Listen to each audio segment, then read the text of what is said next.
This is Mike Mozart of Jeepers Media on YouTube, and I've got a secret. It's a deep, dark secret. I'm telling you, you're going to be one of the first to find out. You know this SOPA law they're trying to pass, Stop Online Piracy? Well, guess what? The same people that are trying to get the law passed and have put up like $100 million in lobbying costs to get this law passed so they can control the internet are the same people that distributed the file sharing software. That's right. They're the ones that actually profited from the distribution of the software and taught people how to use it and then turned around and sued people like you for millions of dollars. They did. I'm not kidding. Just look up Joel Tenenbaum. They've sued him for hundreds of thousands of dollars. Poor college kid. They sue single moms for millions for downloading 24 songs.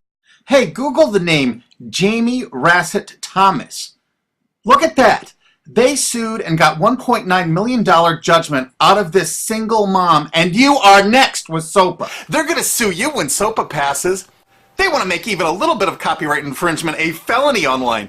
If you do like a little karaoke song, or you have your wedding's first dance, you have a copyrighted song, they want to make you a felon and put you in jail and sue you for hundreds of thousands of dollars. They've done it before to little innocent kids. And you think, oh, I'm not in the United States, I'm fine. No, they're passing this law so they can send in the troops to arrest you and shut down websites in your country too. No kidding. Hey, if you don't believe me, look at this article. British student faces extradition to U.S. over copyright infringement. A 23-year-old British computer student faces possible extradition to the U.S. for linking to copyrighted content on his website.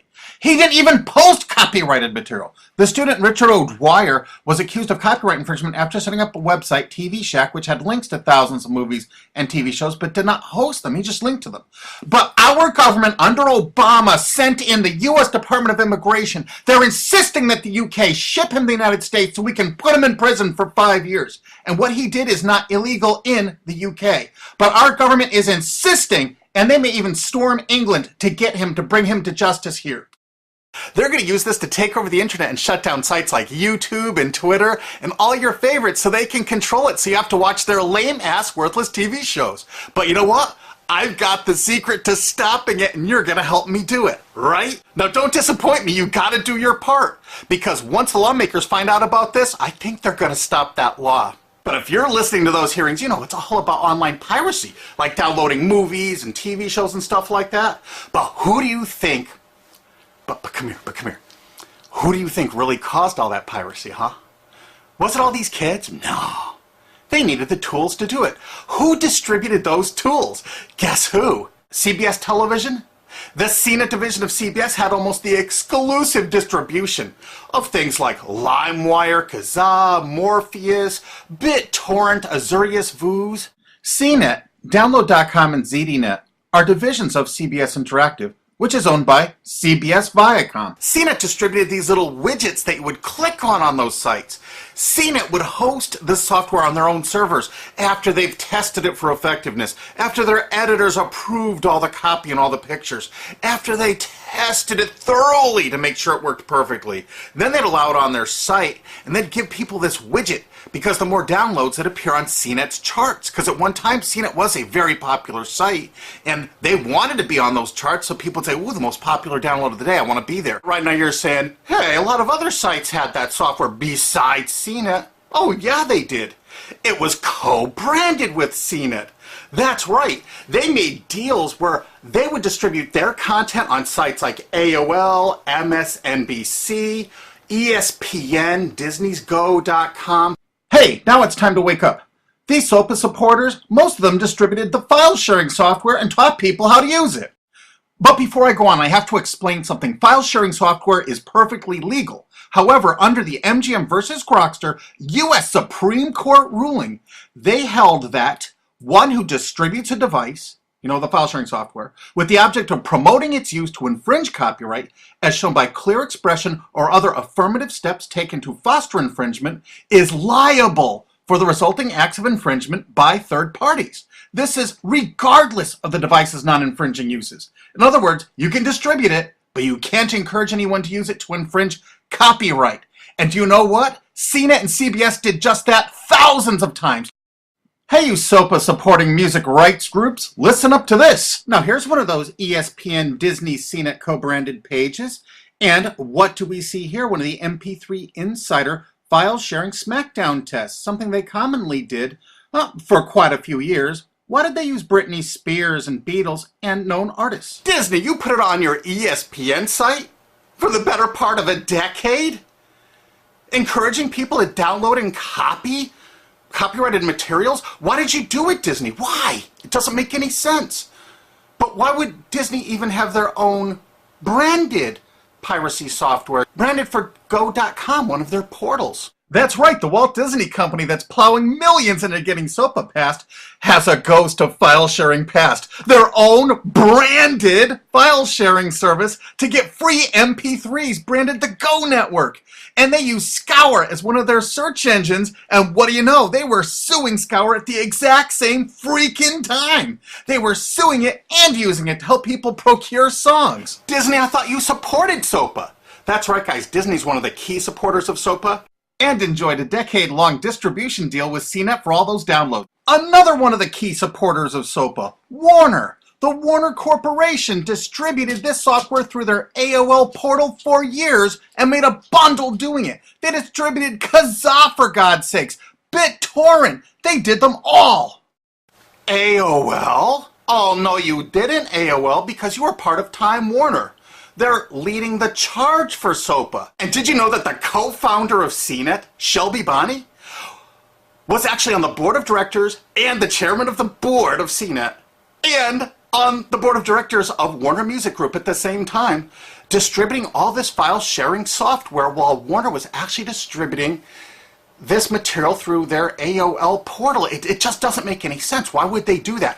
Why would all of the entertainment companies, it seemed, distribute all this software and encourage people to use it to infringe copyrights when no one else was really distributing this software? And AT&T Broadband Online was in partnership with Comcast. What did they distribute? No, not Kazaa. Yep, that's right. They offered all the co-branded software downloads of CNET, including Kazaa, 281 million downloads. And don't forget that CNET had their own built-in search engine. That's right, it was used for finding MP3s. And to make it even easier, you didn't even have to leave CNET's site. Nope. They actually help you out by suggesting people like the Beatles or Beck's Loser song. That's right, CBS CNET's Search.com offered the easiest way to find free MP3s. Look at this, they even show you how to get Beck's song Loser, one of the ones that Joel Tenenbaum was sued over. And look, they had presets for YouTube, Britney Spears, and Madonna, and returned results like this that were a simple right click away and downloaded right from CNET's own cozy little site, so you never had to leave. You can get music for Rush, Incubus, Lenny Kravitz, and more. They maintained this for years as a piracy system. And you simply just push find, and it returned embedded links that you would right-click on and download the songs directly from CNET. They made hundreds of millions of dollars doing this, guys. Hundreds of millions of dollars, while suing kids for using it exactly as they instructed. You got a lot of splaining to do, CBS. A lot of splaining. We can't wait for Discovery. NBC was a big investor in CNET. Bet you didn't know that. And Paul G. Allen from Microsoft, he was a big investor in CNET. And one of the biggest distributors of file sharing software co-branded with CNET with all the reviews was Microsoft, the MSN network, and the Microsoft website itself. Look at these examples.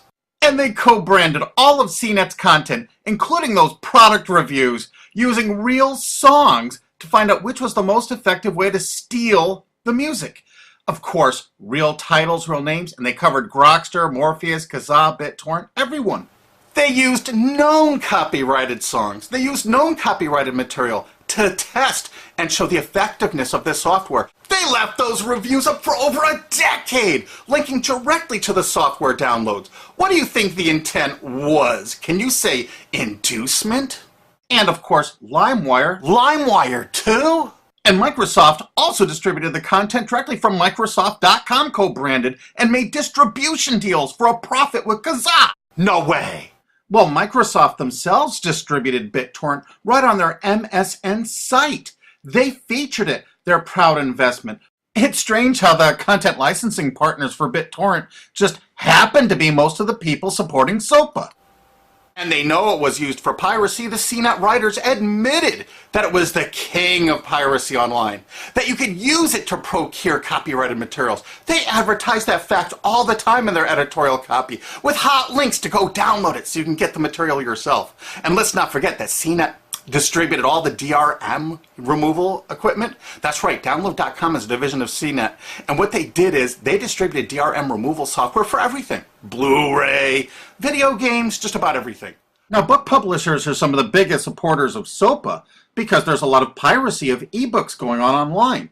Of course there is, because CNET and ZDNet distributed all the DRM removal software to strip the DRM out of those books. That's why there's so much piracy. They offered a cornucopia of DRM removal software for everything. Why would one of the big entertainment companies, CBS Viacom, that's leading the charge for SOPA, distribute this material? To create an aura of copyright infringement. So when they go in to see these lawmakers like these senators and congressmen, they're going to say, look at all the piracy. There's so much piracy going on. We know because we caused it all to happen ourselves so that we can control the internet. That's absolutely what happened, and you need to get this video through to every lawmaker in the world. I'm counting on you to do it.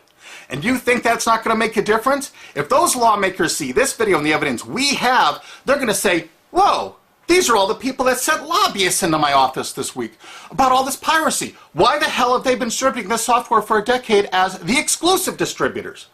The virtual exclusive distributors. Why would they do such a thing? They're doing it to control the internet, guys. And you have one chance to stop them before this all passes. And this is it. You want to be a hero, you get this to as many lawmakers in your country, attorney general's offices in your state, your senators, congressmen if you're in the United States, or the lawmakers in England, Australia, whatever country you're in. You're going to find out that CNET, ZDNet, that division of CBS, has offices in like 50 countries around the world. There's 50 different entities to sue for your country to recover damages. You have to get this video to every lawmaker in the world, even in your own country, because in your own country, I know your country's cash-strapped and they're going to come after you taxpayers like to get more money for their treasuries. Why not just sue the people that distributed the piracy software and caused all the piracy to happen? We've already been contacted by a half a dozen countries. We're giving them all the evidence we got, which is tens of thousands of pages, actually over 100,000, I think. It's hard to keep count. There's so much evidence. And all this evidence was gleaned from public sources on the internet. There's no secret hidden documents here. I just asked the lawmakers to drag these people into court, show them this evidence and say, why did you do it? How come you're here before us getting us to pass these laws when you were the ones that were the only ones that distributed the software at all and you profited from it? What did you expect was going to happen? They were going to use it to trade baby pictures? Hell no. Their own testimony in court for years in copyright infringement lawsuits said specifically the software was only used for copyright infringement. And they knew it. And they profited from it. And they intended for people to download it and use it for copyright infringement so they could go crawling to these lawmakers and throw hundreds of millions of dollars at them to get laws to control the internet and take down sites like YouTube and Twitter and Tumblr and all your favorites. And you're not going to let that happen. Alki David, the famous billionaire, has put up millions of dollars. And he's representing artists and writers that got wronged by this. You know what? They're going to get their damages from CNET and CBS big time. And we want answers, and we're going to get them. So if you care about your future, you're going to distribute this video, and you're going to make sure every lawmaker sees it. And I want to hear from some of those lawmakers, because we got lots of evidence. And don't forget to rate this video so it's the #1 top-rated video of the day. We want to make sure all the lawmakers see this. Don't forget to share this with your friends, because this is your last chance. You only have a few days to stop SOPA, okay? And if the lawmakers see this, I think they're going to go, put the brakes on immediately. And favorite this, because that's another way to get to the top of the charts on YouTube. I'm not putting advertising. I'm not making any money on this. And everything I've shown in this is fair use. If they take this down, this is fair use, and we're certainly going to file against that. But you know what? They're going to try to take it down because it'll take a week or so to get it back up so they can pass through that SOPA thing. So I want you guys to download this and re-upload it all over the internet. Change it some. Put some leaders in front of it. Shorten it. Cut it up. Whatever you have to do. Because they're going to do everything they can to take down this information because that's what they do and that's what they want SOPA for. Don't forget, CBS Viacom is the #1 supporter of SOPA and the #1 distributor of piracy software and the #1 promoter of it to use it for copyright infringing purposes. How is that not just totally screwed up?